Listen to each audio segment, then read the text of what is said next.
J'avais toujours cru qu'il y avait un lien invisible entre une mère et sa fille, aussi solide que les cheveux, aussi doux que le souffle, et qu'il ne se briserait jamais, peu importe combien on l'étirait.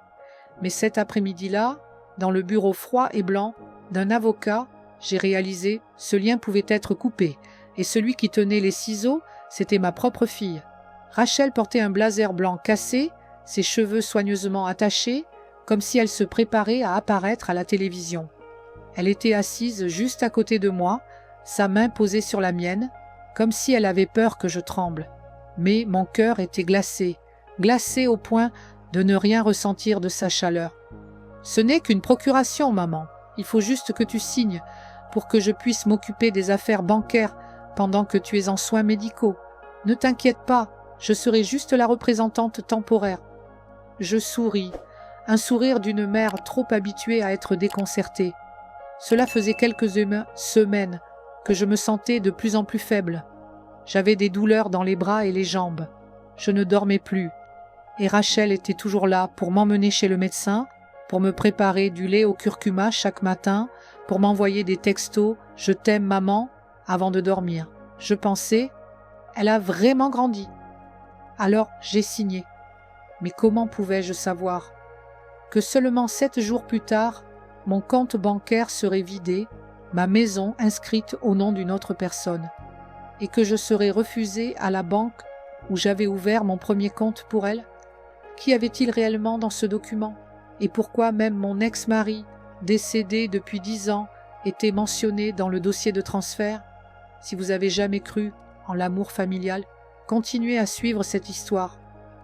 Un seul coup de plume, un bruit sourd lorsqu'un stylo tombe sur la table.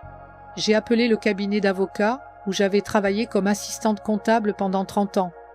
J'ai fouillé les dossiers et dans une copie floue d'un fax, j'ai vu « Procuration totale, sans limite de temps, délégation de pouvoir pour gérer, prendre possession et disposer de tous les biens, y compris immobilier et investissement, appartenant à Margaret Whitmore, au nom de Rachel Whitmore. » Je n'avais pas signé cette procuration, pas sous aucun état de conscience clair, mais la signature était bien la mienne.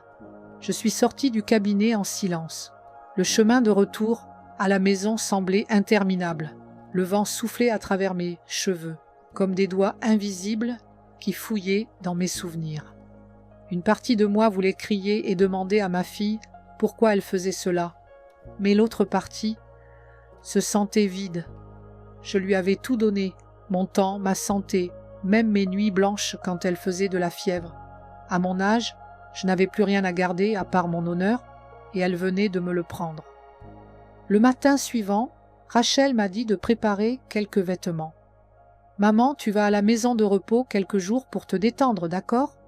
Il y a des sources chaudes et des gens pour s'occuper de toi à chaque repas. Je pars en voyage d'affaires en Europe pendant 1 mois. Je ne pourrai pas m'occuper de toi. » J'ai levé les yeux vers Rachel, ses yeux brillaient comme des miroirs, sans cligner. Je savais ce qui allait se passer. Lorsque le SUV noir s'est arrêté devant la porte, j'ai reconnu le logo du centre de soins pour personnes âgées à Brooklyn, un endroit réputé pour son soin complet. C'était également l'endroit où j'avais fait du bénévolat 10 ans auparavant, où des femmes âgées comptaient les jours comme on compte les grains de riz tombés sur un tapis. « Mon amour, tu comptes vraiment me laisser là-bas » ai-je demandé, ma voix ne suppliant plus, juste triste. Rachel a serré ma main, un sourire aux lèvres. « Personne ne te laisse, maman. Tu n'as besoin que de te reposer. Fais-moi confiance. » Puis elle s'est retournée, avant que je puisse dire quoi que ce soit de plus. La voiture a démarré. La route menant à l'autoroute semblait plus longue que jamais. Le ciel d'avril est devenu lourd. Cette nuit-là, je me suis échappée du centre. Je n'avais jamais pensé devoir fuir à 73 ans, mais parfois, survivre est la seule option. J'ai mis un vieux manteau, caché quelques pièces de monnaie sous mes semelles, et je suis partie avant même que la nuit ne se soit dissipée. Je n'avais pas de maison, pas de carte bancaire, pas d'amis proches, mais j'avais une chose, ma mémoire, et dans cette mémoire, il y avait un nom. Herrera et Vance, le cabinet d'avocats qui avait travaillé avec mon mari. Je savais que Gustavo Herrera, l'ancien ami de George, ne m'avait jamais oublié. J'ai pris le dernier train pour Manhattan. Assise au milieu d'inconnus, j'ai sorti un petit morceau de papier de ma veste, l'adresse du bureau du cabinet sur le 27e étage d'un immeuble près de Central Park. Je me suis dit, ma fille pense que j'ai tout perdu, mais elle ne sait pas. Elle n'a touché qu'à la surface. Les 3 milliards de dollars n'étaient sûrement pas tous dans la maison de Montauk, ni dans la série d'actions au nom de Margaret Whitmore. Comme elle le pensait, Rachel ne savait pas que la véritable richesse était au nom d'une autre entité, une identité légale, établie il y a plus de 30 ans. Et la seule personne ayant le droit de signer, c'était moi. Une partie de la fortune avait été transférée à travers un réseau de sociétés à responsabilité limitée du Delaware, associé à une fondation caritative appelée Winter Light Foundation. Un nom qui n'apparaissait que dans un testament jamais publié. George et moi l'avions créé lorsqu'il avait découvert qu'il avait un cancer, comme un moyen de protéger ce qui était vraiment important. Dans un petit tiroir du bureau de Gustavo Herrera, il y avait une boîte en bois verrouillée par un code à 6 chiffres, ma date de naissance. À l'intérieur de cette boîte, il y avait la copie originale du fonds fiduciaire anonyme d'une valeur de 1,2 milliard de dollars. Un carnet écrit à la main par George, notant toutes les personnes en qui il avait confiance et celles en qui il n'avait pas confiance, et une lettre jamais envoyée, datée du 15 juin, le jour de mon anniversaire, l'année où George est décédé. Rachel pensait qu'elle avait tout pris avec une signature, mais elle ne savait pas. Je n'avais jamais signé ce qui était vraiment important, avant de lire la dernière ligne. Je me suis assise seule sur le vieux fauteuil en osier de l'appartement que Gustavo avait arrangé pour moi.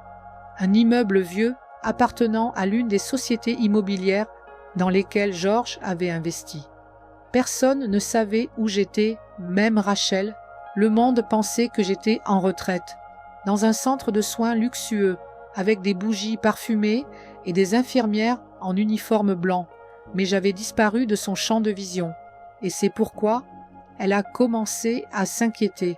Rachel ne s'attendait pas à ce que je parte du centre, sans prévenir, sans un mot d'adieu, sans laisser de traces. 4 jours plus tard, elle est apparue devant ma porte. Elle portait un sac de nourriture bio, un pot de miel importé et un visage que je pensais être le visage de ma fille. Mais cette fois, je l'ai regardée de plus près. Et j'ai vu une actrice. « Maman », Rachel a dit, me serrant dans ses bras si fort que je ne pouvais plus respirer. « Je suis tellement inquiète pour toi. Pourquoi ne m'as-tu rien dit ?» Je n'ai rien répondu. Je l'ai regardée dans les yeux comme si je cherchais le véritable visage de Rachel, celle de 14 ans, l'enfant qui m'écrivait des lettres disant « Maman, tu es la femme la plus forte du monde ». Mais ces mots s'étaient tout pourris sous le poids de l'argent et de l'ambition. Je t'ai cherché partout, maman. Tu ne sais pas combien tout est devenu un véritable chaos, non? J'ai esquissé un sourire. Tu parles de l'argent, n'est-ce pas?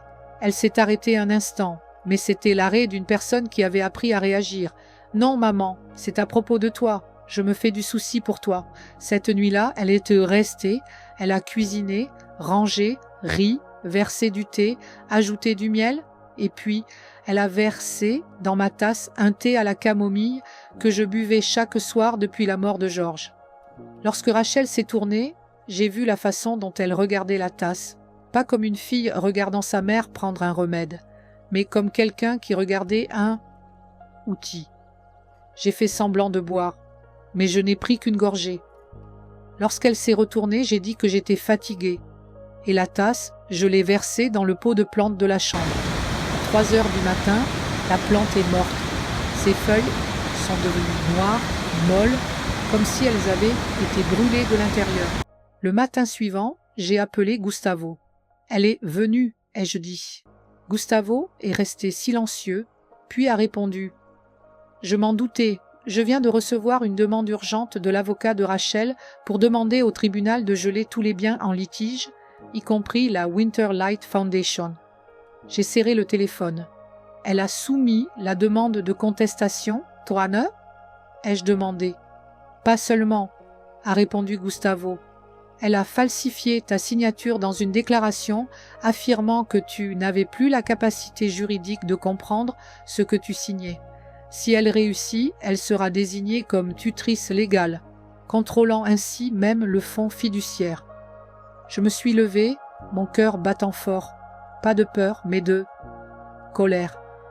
Pour la première fois depuis des années, je ne me sentais plus simplement comme une mère trahie. J'étais une femme méprisée et j'avais laissé cela arriver trop longtemps. 3 jours plus tard, Gustavo m'a envoyé quelque chose. Une capture de données provenant d'une caméra secrète dans le salon de l'appartement où je me trouvais. Personne ne savait qu'elle y était. Cela montrait Rachel versant le médicament dans la tasse de thé. Le médicament, Gustavo l'a fait tester, était de l'amitriptyline, un sédatif puissant qui pouvait provoquer confusion, inconscience ou hallucination chez les personnes âgées en cas de surdosage. J'ai failli m'étrangler lorsque j'ai entendu la conclusion. Si vous aviez bu toute cette tasse, vous ne vous seriez peut-être jamais réveillé. Ce soir-là, je me suis assise pour écrire une lettre. Pas pour Rachel, pas pour le tribunal, mais pour moi-même, il y a 10 ans. Si un jour ma fille utilise ma bonté pour tendre un piège, alors je me servirai de ma mémoire pour récupérer tout ce que j'ai perdu. Pas avec des larmes, mais avec des preuves. Pas en criant, mais avec la loi. Pas pour me venger, mais pour lui rappeler que le sang n'est pas un permis de trahir. J'ai plié la lettre et l'ai mise dans la boîte en bois verrouillée. Puis j'ai rappelé Gustavo. « Poursuivez en justice », ai-je dit. Et cette fois, je serai présente à l'audience. Pas pour l'honneur de la mère, mais pour l'honneur de l'être humain. Un coup frappait à la porte lorsque je préparais mon thé de l'après-midi. Je savais que c'était elle. Seule Rachel frappait 3 fois, puis s'arrêtait 1 seconde, comme lorsqu'elle était petite, et jouait à des jeux de code avec moi. J'ai ouvert la porte. Rachel était là, tenant une enveloppe brune froissée, avec un regard qui n'avait plus rien d'artificiel. Elle ne m'a pas serré dans ses bras, elle n'a pas souri. Elle a simplement tendu le dossier et a dit « Maman, qu'est-ce que c'est que ça ? Je ne l'ai pas pris. J'ai juste haussé un sourcil. C'est le contrat que j'ai signé, non ? Tu m'as fait signer, n'est-ce pas ? » Elle a ouvert le contrat, l'a tourné jusqu'à la dernière page, dans le cas où la partie A, Margaret Whitmore, est déclarée incapable d'exercer ses droits civils ou de gérer ses biens, toute propriété temporaire sera transférée à la partie B, Rachel Whitmore, mais sera immédiatement suspendue si la partie A rétablit son contrôle via une vérification de ses capacités par une unité légale enregistrée à la Winterlight Foundation, code 148G3. Rachel a jeté les papiers sur la table. Winterlight, c'est quoi ? Pourquoi as-tu tendu ce piège ? Je n'ai pas répondu. Au lieu de cela, j'ai ouvert le tiroir sous la table, pris une vieille clé en bronze, légèrement rouillée sur le manche. Je l'ai posée devant Rachel. La maison de Spring Hill, l'endroit où tu as grandi, ai-je dit. Maintenant, je te la donne. Tu voulais la rénover pour créer un endroit où tes enfants auraient des souvenirs d'enfance, n'est-ce pas ? Rachel s'est figée, clairement surprise que je me rabaisse aussi rapidement. Mais elle a alors pris la clé, ses yeux brillants. « Maman, merci. » Je souris. « Mais souviens-toi de ne pas toucher au sous-sol. »« Qu'y a-t-il au sous-sol ?»« Ton père et moi y avons caché notre amour, dis-je lentement, et une copie du testament que tu n'as jamais connu. » Ce soir-là, je reçois un appel de Gustavo. « Es-tu vraiment sûr de vouloir qu'elle entre dans la maison ?» demande-t-il. « Je veux qu'elle fasse une erreur, » répondis-je. « Et la copie du testament au sous-sol. »« Ce n'est pas juste une copie, » le coupai-je. « C'est le tout premier testament que George a écrit, quand il était encore en bonne santé, avant d'être malade. » « Est-ce qu'il a une valeur légale ? Il a été notarié, et la personne désignée pour hériter, ce n'est pas Rachel ? Demande Gustavo, bien qu'il sache déjà la réponse. Je réponds. C'est la Winterlight Foundation, au nom de moi, et il est précisé, si un membre de la famille tente de prendre l'héritage par des moyens détournés, il sera définitivement exclu de la succession. 2 jours plus tard, Rachel revient. Son visage est rouge. Elle tient une nouvelle enveloppe, déchirée sur le côté. Elle la frappe sur la table. « Papa ne peut pas faire ça. Il ne peut pas me prendre tout ce qui m'appartient. Comme ça. Ton père n'a rien pris à personne, » je réponds doucement. Il l'a juste donné à celui qui a assez d'amour pour le préserver. Rachel tremble. Elle me regarde, comme on regarderait un fantôme. La mère douce et fragile, qui pleurait dans la chambre quand sa fille de 18 ans lui criait au visage « Tu me fais honte !»« Papa est mort », murmure Rachel. « Et toi ? Maintenant tu veux me détruire ?» Je réponds « Non, maman veut te sauver, mais d'abord, il faut que je me protège. » Gustavo appelle juste au moment où Rachel part. Je mets le haut-parleur. Nous avons déposé la plainte auprès du tribunal. Et je viens de recevoir un email anonyme avec un enregistrement interne d'un cabinet d'avocats que Rachel a engagé auparavant. Quel genre d'enregistrement ? Une conversation dans laquelle Rachel dit clairement « Si ma mère refuse de signer, je lui donnerai des médicaments tranquillisants puissants pour la rendre confuse. 1 semaine suffira. » Je ferme les yeux, il n'y a plus de douleur, il n'y a que de la clarté. Ce soir-là, j'écris dans le carnet en cuir de Georges, jour 78 depuis que ma fille m'a fait signer ce contrat. Jour 5 depuis que j'ai appris que ma fille serait prête à me tuer pour de l'argent. Mais aussi le premier jour où je commence à reprendre chaque morceau de ma vie. Ce soir-là, quand Rachel quitte l'appartement, je reste près de la fenêtre, regardant sa silhouette se perdre dans les rues sombres. Dans mes mains, il y avait un vieux morceau de papier, un supplément au Premier Testament de Georges, attaché avec une pince rouillée. Je l'ouvre à nouveau, la dernière ligne manuscrite, écrite en encre bleue, l'écriture familière de Georges. Si un héritier direct n'a pas la moralité nécessaire pour hériter, les 3 milliards seront redistribués selon les instructions de la Winterlight Foundation, dont seule Margaret connaît le véritable bénéficiaire. Je souris, un sourire à la fois amer et serein. Rachel pensait qu'elle m'avait battu avec un contrat, mais elle ne savait pas. Je n'avais pas signé juste un papier, j'avais signé un plan, parce que la part de la fortune de 3 milliards de dollars qu'elle pensait disputer n'a jamais fait partie du jeu.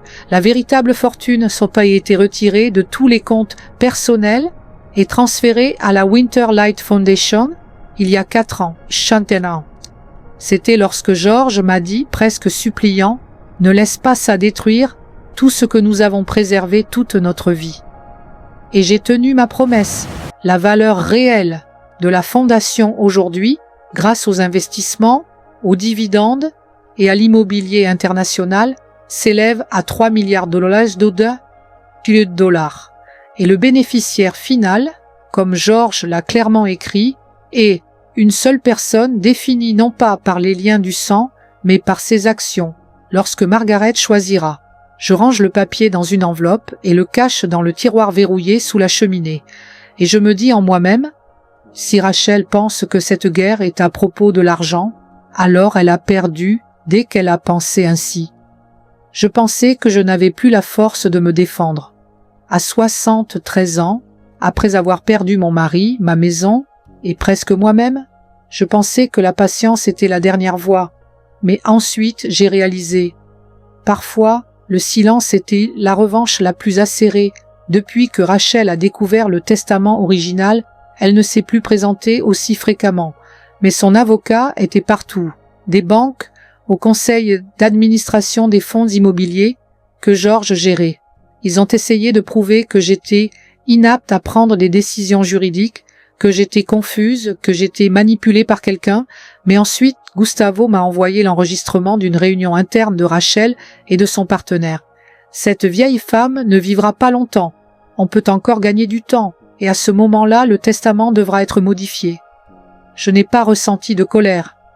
Je ai simplement souri, car à ce moment-là, mon plan avait déjà commencé. J'ai discrètement repris contact avec la Winterlight Foundation, l'organisation que Georges et moi avions créée à l'origine pour aider les mères célibataires à se remettre de crise. Mais après sa mort, j'avais silencieusement transformé la fondation en une entité indépendante, avec des droits de propriété séparés, protégés par un système financier international. Aujourd'hui, j'ai ajouté une nouvelle clause dans le règlement de la Fondation. Le véritable héritier de tous les biens doit être celui qui n'a jamais utilisé la loi pour manipuler les liens familiaux. Je voulais choisir un héritier digne, pas par les liens du sang, mais par celui qui sait préserver l'humanité dans les mots proches et famille. J'ai commencé à ouvrir ma porte à ceux que j'avais discrètement aidés. Clara, la femme de ménage qui avait été renvoyée quand elle était enceinte. Madame Jones, une voisine âgée qui avait vendu sa maison pour soigner son mari malade. Et Thomas, un orphelin dont Georges avait financé les études. Ils ne savaient pas que je les testais. Je les invitais à dîner, à boire du thé, et je les écoutais. Et je voyais, leurs yeux brillaient, leurs mains étaient chaleureuses, et leurs paroles étaient sincères. Personne ne parlait d'argent. Un soir, Rachel est apparue à nouveau. Elle se tenait devant la porte, cette fois ne frappant pas 3 fois, mais frappant fort. « Maman, tu dois t'arrêter !» cria-t-elle. « Tu es en train de détruire ma vie !» Je suis allée ouvrir la porte. « Je protège ma vie !» répondis-je doucement. Rachel jeta un paquet de papiers sur la table. Une demande pour annuler la Winterlight Foundation. J'ai déposé une plainte auprès du tribunal, et tu sais quoi ? Il pourrait geler les actifs si la fondation est utilisée à mauvais escient. Je ris légèrement. Tu te trompes, je ne l'utilise pas pour me venger. Je l'utilise pour redonner de la confiance à ceux qui méritent de vivre après avoir été abandonnés par leur propre famille. Rachel ne dit plus un mot. Je vis sa gorge se serrer. Ses yeux étaient rouges, mais il n'y avait pas de larmes. Juste de la colère, celle d'une personne qui sent son pouvoir lui échapper. « Tu choisis quelqu'un d'autre comme héritier ?» demanda-t-elle. « Tu comptes laisser ces 3 milliards entre les mains de parfaits inconnus ?» Je restai silencieuse un instant, puis répondis. « Un inconnu peut être une personne sincère, et la famille peut parfois être celle qui profite de l'amour maternel. » Rachel s'éloigna ce jour-là, et ce jour-là même, je signai le document confirmant le nouveau bénéficiaire, Thomas Hargrove, 27 ans, actuellement professeur de littérature pour les enfants abandonnés, un enfant adopté d'un ami défunt de Georges. Dans la déclaration envoyée avec, j'écrivais « Ce n'est pas tout le monde qui mérite d'hériter, celui qui est choisi est celui qui soutient les autres, sans que personne ne lui demande. » Georges disait « L'argent n'a pas de cœur, mais celui qui le détient doit en avoir un. » Ce soir-là, je me retrouvais seule, regardant l'horloge ancienne sur le mur marqué 11 heures du soir. Je pris le carnet de Georges, l'ouvris à la dernière page et écrivis « Jour 90, depuis que j'ai été trompée pour signer ce papier. Mais aujourd'hui, je suis celle qui pose la dernière signature. Et cette fois, ma signature marque le début d'une nouvelle vie, non pas pour ma fille, mais pour quelqu'un de plus méritant. » Je signai le document confirmant le nouveau bénéficiaire, soupirant légèrement comme une personne qui vient de poser un fardeau qu'elle portait depuis 10 ans. À l'extérieur, le vent du début du printemps soufflait sur le porche, apportant avec lui l'odeur de la terre humide et des fleurs de jasmin en retard. Je me levai pour éteindre la lumière lorsque le téléphone fixe sonna, une ligne dédiée que Gustavo et le cabinet ancien utilisaient. La voix de Gustavo au bout du fil, pressée, était inhabituelle. « Margaret, il y a quelque chose, je pense que tu devrais le savoir avant d'aller au tribunal. » Je retins mon souffle. « Dis-moi, nous venons de recevoir les résultats de l'archivage financier suisse. Il y a un autre fonds qui ne fait pas partie de Winterlight, ni sous ton nom, ni sous celui de Rachel. » Je fronçai les sourcils. « Qu'est-ce que tu veux dire ? » Georges l'a créé il y a 17 ans. L'actif actuel est d'environ 720 millions de dollars, sous le nom d'un bénéficiaire inconnu. Mais avec le nom Whitmore. Et ce qui est encore plus important... Quoi de plus important ? Gustavo se tut un instant, puis lâcha lentement chaque mot.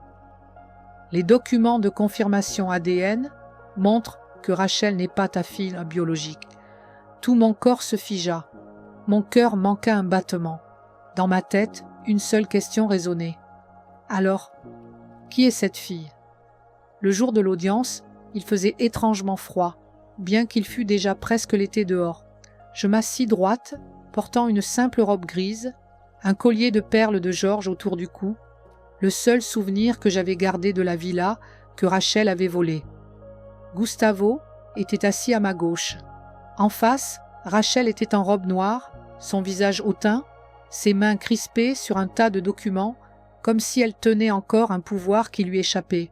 Le juge commença à lire l'acte d'accusation. Conflit de succession et de tutelle entre Margaret Whitmore et Rachel Whitmore.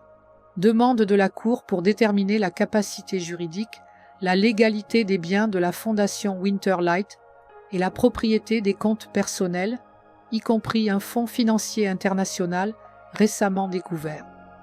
L'avocat de Rachel se leva en premier. Sa voix était confiante, sèche.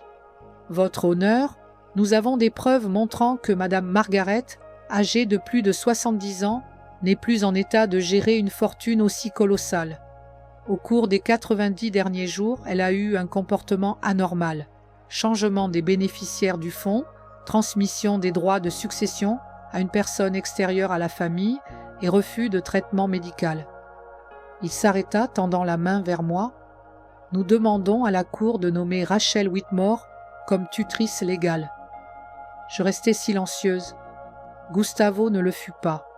Il se leva, sa voix profonde et résonnante comme une cloche. « Votre honneur, je souhaite soumettre un contre-argument.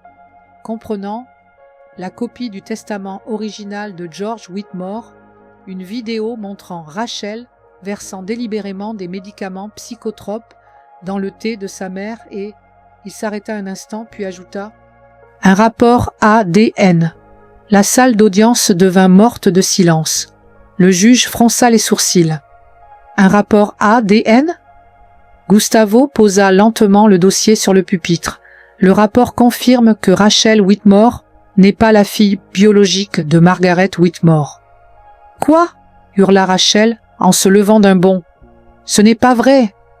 Je suis sa fille biologique.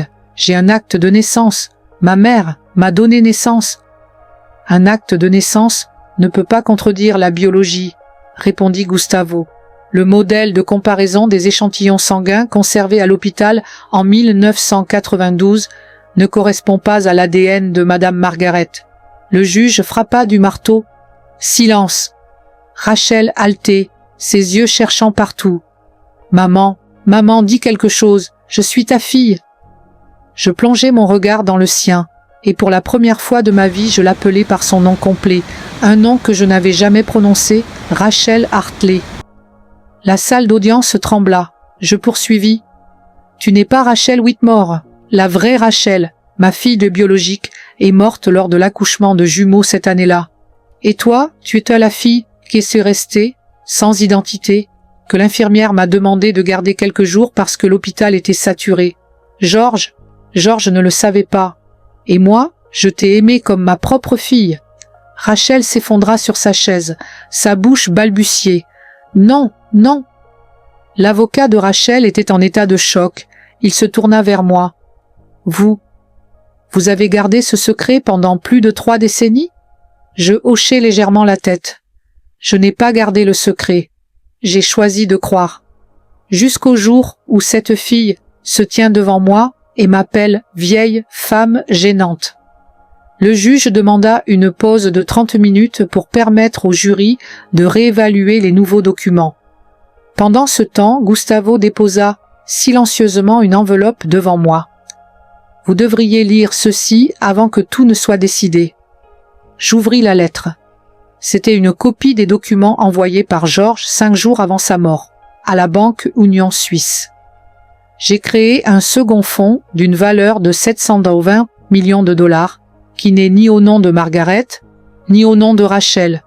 Le bénéficiaire sera déterminé si l'un des deux tente d'abuser de la relation pour prendre le contrôle des biens. Si cela se produit, la totalité du fonds sera transférée à la personne que Margaret choisira. Et si Margaret décède avant de faire ce choix, Thomas Hargrove sera le remplaçant. Je frissonnai en lisant ces mots. Gustavo murmura. George savait. Peut-être pas tout, mais suffisamment pour se préparer à ce jour. Lorsque l'audience reprit, le juge annonça « Rachel n'a pas droit à la tutelle et est exclue de toute la succession ». Le tribunal confirma la légalité de la Winter Light Foundation et l'autorité de Margaret pour choisir le bénéficiaire. Le fonds de 720 millions de dollars sera activé selon la condition de la dernière confiance et la gestion sera confiée à Thomas Hargrove. Alors que le juge venait d'exclure Rachel de l'héritage, le greffier entra précipitamment dans la salle, remettant au juge un document scellé de rouge. Le juge fronça les sourcils. De quel document s'agit-il? Gustavo se leva et acquiesça. Votre honneur, il s'agit de la dernière confirmation du système bancaire international concernant la fortune actuellement contrôlée par Margaret Whitmore, comprenant les fonds fiduciaires, les biens immobiliers et les actions qui ont été restructurées après la mort de George. Il marqua une pause puis continua. Le montant réévalué il y a 48 heures est de 3,127 milliards de dollars. Un murmure d'étonnement parcourut la salle. Le juge frappa du marteau. Silence. L'avocat de Rachel resta figé. Rachel, quant à elle, devint aussi pâle qu'un linge, les mains crispées sur son siège. Le juge ouvrit le document, le parcourut, puis commença lentement à lire à haute voix. Selon la confirmation des institutions financières, l'actif comprend 14 propriétés aux États-Unis, 3 bâtiments en Europe et des actions majoritaires dans 6 sociétés d'investissement. 2 fonds fiduciaires, Winterlight et The Last Trust, la dernière confiance. Des actions cachées dans 2 fonds d'investissement en technologie émergente et un fonds mondial ESG. Une réserve de sécurité avec une liquidité de près de 400 millions de dollars sous le nom, utilisé par le dernier survivant de la famille Whitmore, avec une condition morale validée par des actions et non par la filiation. Il s'arrêta, fixa Rachel du regard. Par conséquent, toute dispute concernant les 3 milliards de dollars mentionnés ci-dessus est maintenant terminée. Rachel se leva d'un bond. Non, ce n'est pas juste. J'ai vécu avec cette femme pendant 36 ans. Je ne me retournai pas, je murmurai, comme pour moi-même. La justice ne consiste pas à partager l'argent. La justice, c'est ne pas laisser un traître vivre de l'héritage de l'amour. L'audience prit fin. Rachel avait perdu. Je quittai la salle d'audience, la tête haute, la main serrant doucement le collier de perles de George, qu'il m'avait laissé. Gustavo dit qu'il s'occuperait du reste. Tout était devenu trop clair. Identité, preuve, légalité et surtout, les 3 milliards de dollars étaient désormais sous mon contrôle. Puis, au moment où je sortais de la porte du tribunal, le téléphone de Gustavo sonna. Il le sortit, décrocha. Gustavo Herrera à l'appareil. Je m'arrêtai, mais mon dos se raidit quand j'entendis sa voix devenir plus grave. « Êtes-vous certaine ? Maintenant ? Envoyez le fax immédiatement. » Je me retournai. Gustavo était pâle. « Que se passe-t-il » demandai-je. Il tendit le fax encore humide devant moi. En haut de la page, le logo de la Geneva Trust Authority et une ligne en gras, confirmation d'un mouvement anormal dans les comptes de Winterlight et The Last Trust. En dessous, les détails des transactions, pas une, mais 8 transactions de retrait discret, à chaque fois en dessous des seuils de contrôle. Un total de 2,97 milliards de dollars, ayant quitté le système il y a 17 mois. Je restai sans voix. 17 mois ? Ce n'est pas possible. Je n'ai jamais... Gustavo tourna la page 2, et c'est là que je faillis m'effondrer. Le compte approuvant les ordres de retrait. Rachel Hartley, autorisé par la lettre d'autorisation numéro 038 WH, avec la signature originale de George Whitmore. Je faillis perdre l'équilibre. George ? Gustavo soupira. Nous ne pouvons pas confirmer la légalité de cette signature, mais si c'est vrai, George a accepté de permettre à Rachel d'accéder à l'argent avant même sa mort. Mais pourquoi ? Chuchotai-je. Et puis, ce qui me glaça encore plus que la somme de 2,97 milliards retirée, fut la dernière ligne du fax. Le dernier bénéficiaire de la totalité des fonds, Auburn Corporation, une société enregistrée au Panama, appartenant à une personne dont le nom enregistré est Margaret Hartley. Je ne croyais pas mes yeux. Hartley? Gustavo resta sans voix. Rachel sortait du tribunal à ce moment-là, le visage blême, mais ce n'était pas à cause de la défaite en justice.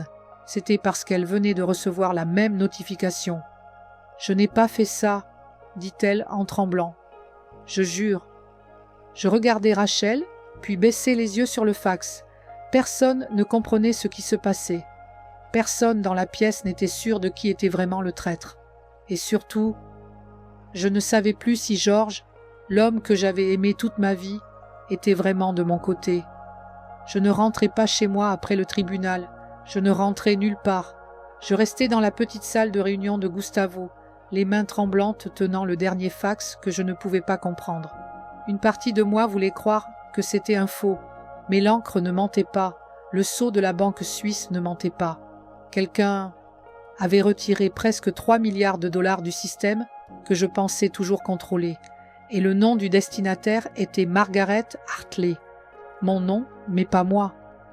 Peut-être que quelqu'un a falsifié votre identité, dit Gustavo, mais même sa voix manquait de certitude.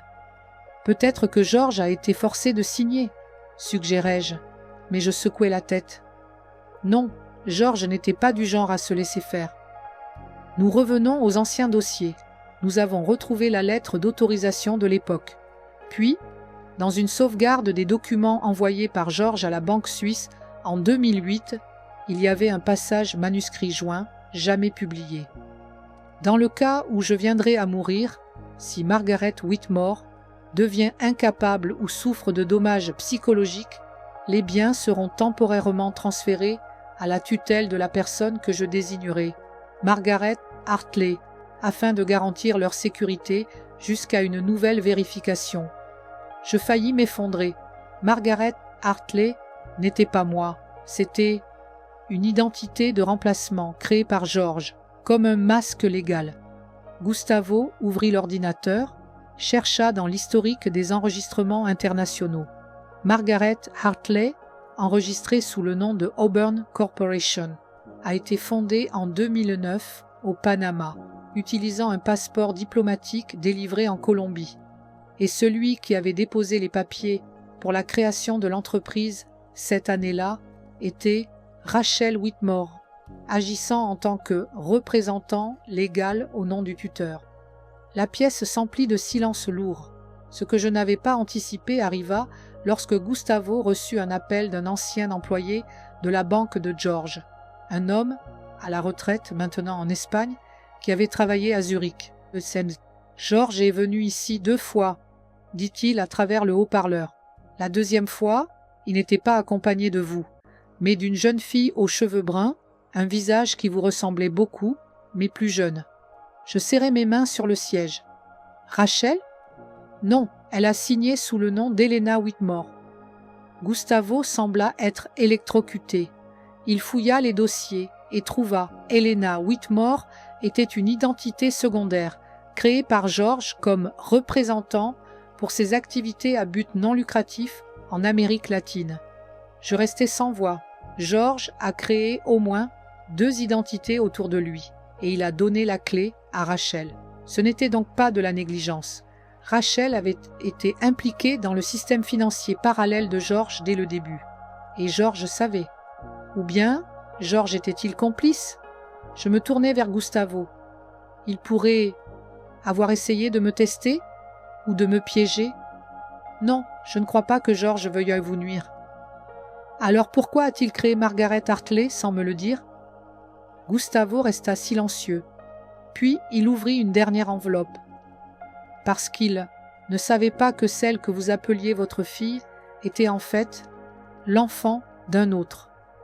Et ce fut ainsi que nous reçûmes la copie du dossier médical gynécologique de 1987, un dossier confidentiel de l'hôpital New York Presbyterian. La dernière ligne indiquait Accouchement gémellaire. Un bébé décédé après 4 heures. L'autre bébé confié à Madame Margaret Whitmore, selon demande spéciale par un tiers. Note, pression interne de financement hospitalier.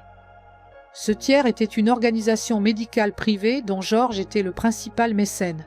Je tremblais en ouvrant mon téléphone, recherchant la photo de Rachel à 18 ans. Ses cheveux bruns, ses yeux, pas tout à fait comme les miens. J'ouvris la photo de George jeune. Je la mis à côté. Cela ne ressemblait ni à lui, ni à moi. Gustavo fit la dernière remarque. Peut-être que George savait que Rachel n'était pas sa fille biologique, mais il l'a laissée vivre dans la maison et a laissé le système en place comme un test de 30 ans. Je m'effondrais sur ma chaise.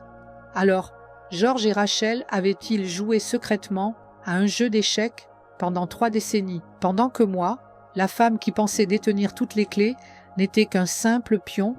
Je pleurais. Pas pour l'argent perdu, pas pour le tribunal, pas pour George, mais parce que j'avais aimé Rachel avec l'amour d'une véritable mère. Et elle n'y avait pas cru. Elle avait transformé cet amour en une opportunité juridique, bâtissant une structure de pouvoir qui écrasait mon cœur.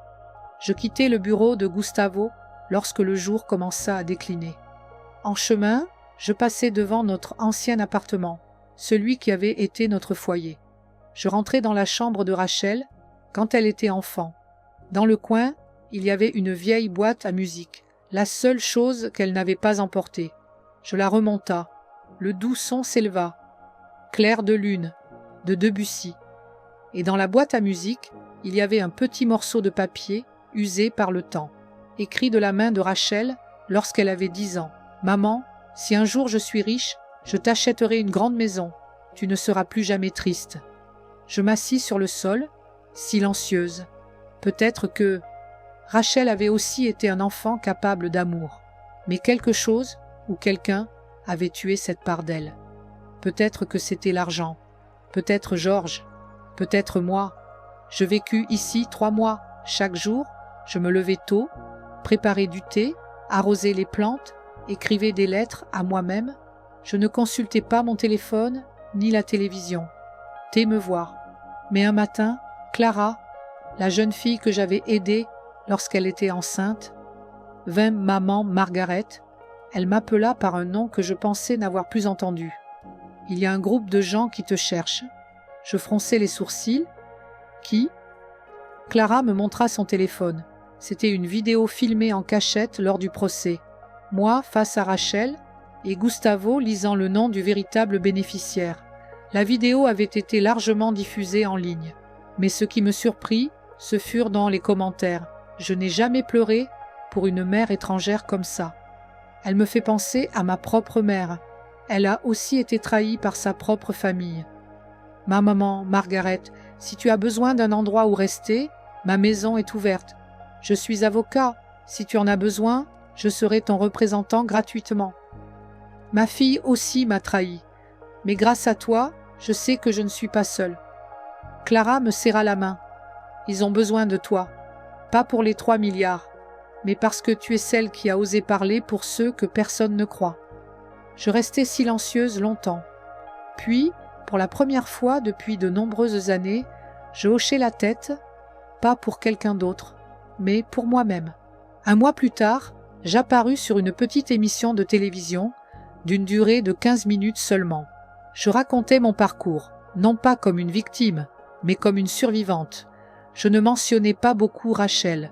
Je dis seulement « Ce n'est pas tout le monde qui est le nez de nous qui nous appartient, mais celui qui choisit d'être à nos côtés quand nous avons tout perdu, celui-là est la famille. » Le public applaudit, pas bruyamment, mais avec des applaudissements doux, tombant sur une terre sèche depuis trop longtemps.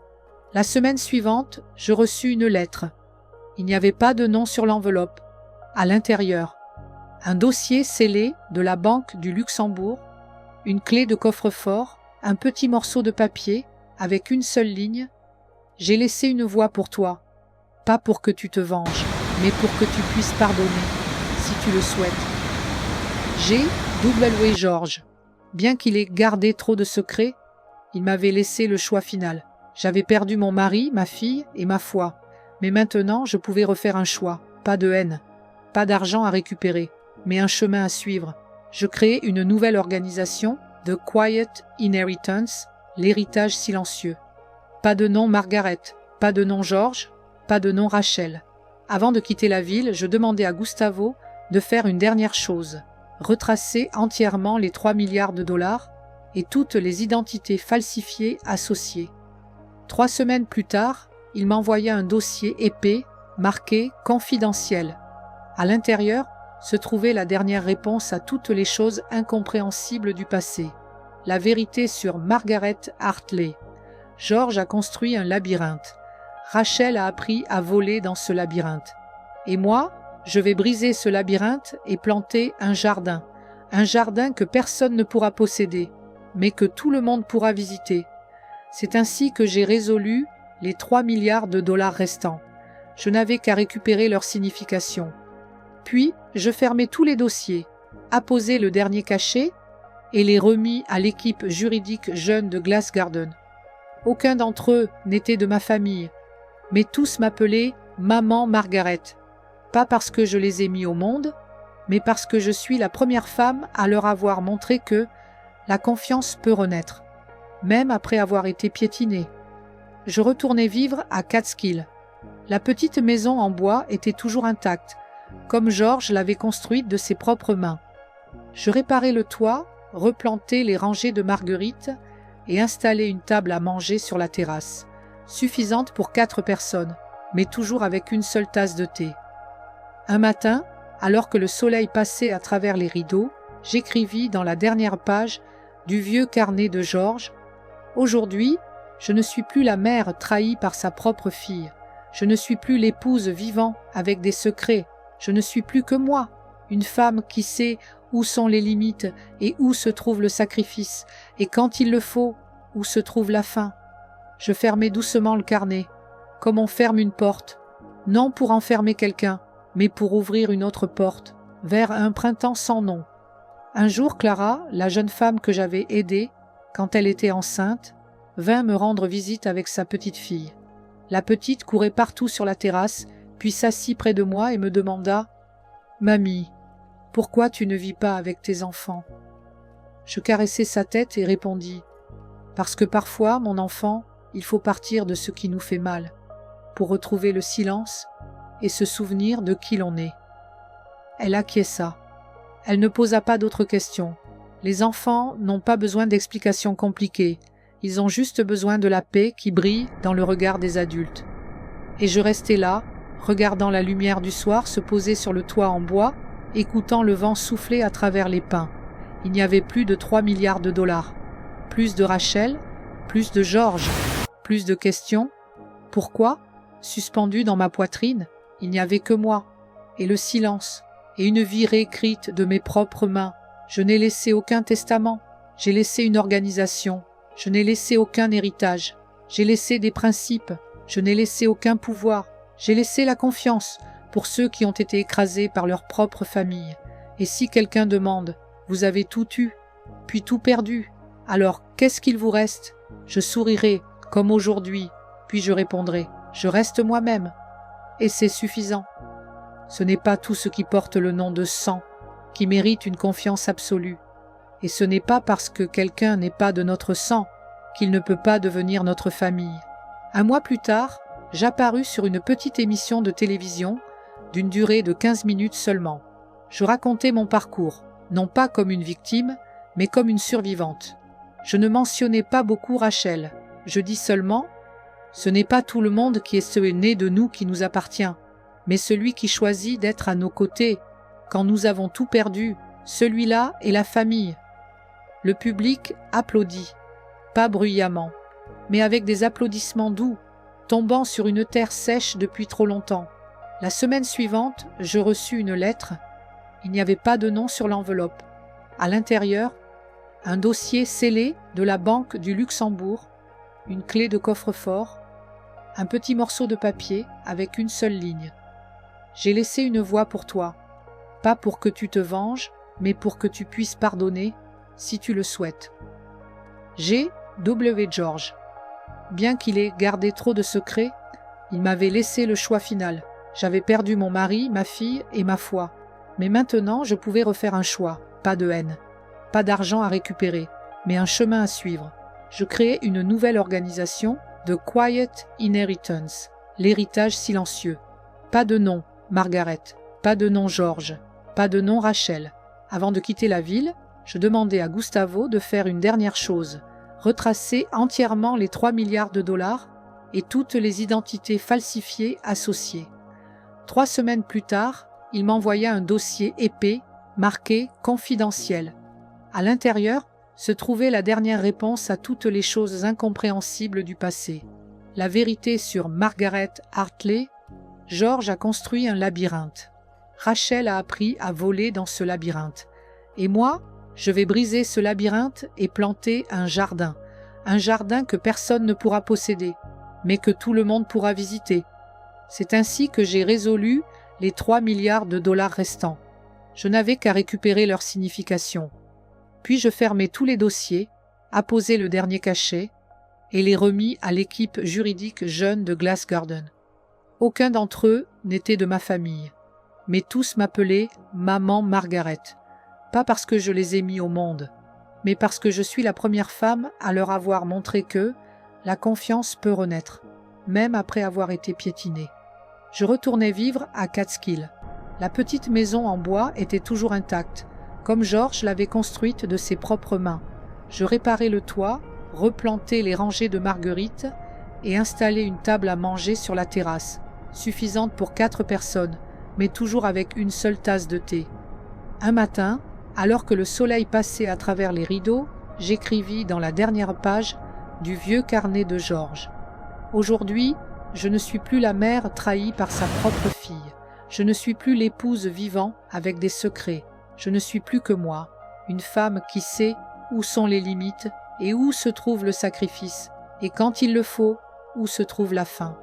Je fermai doucement le carnet, comme on ferme une porte, non pour enfermer quelqu'un, mais pour ouvrir une autre porte, vers un printemps sans nom. Un jour, Clara, la jeune femme que j'avais aidée quand elle était enceinte, vint me rendre visite avec sa petite fille.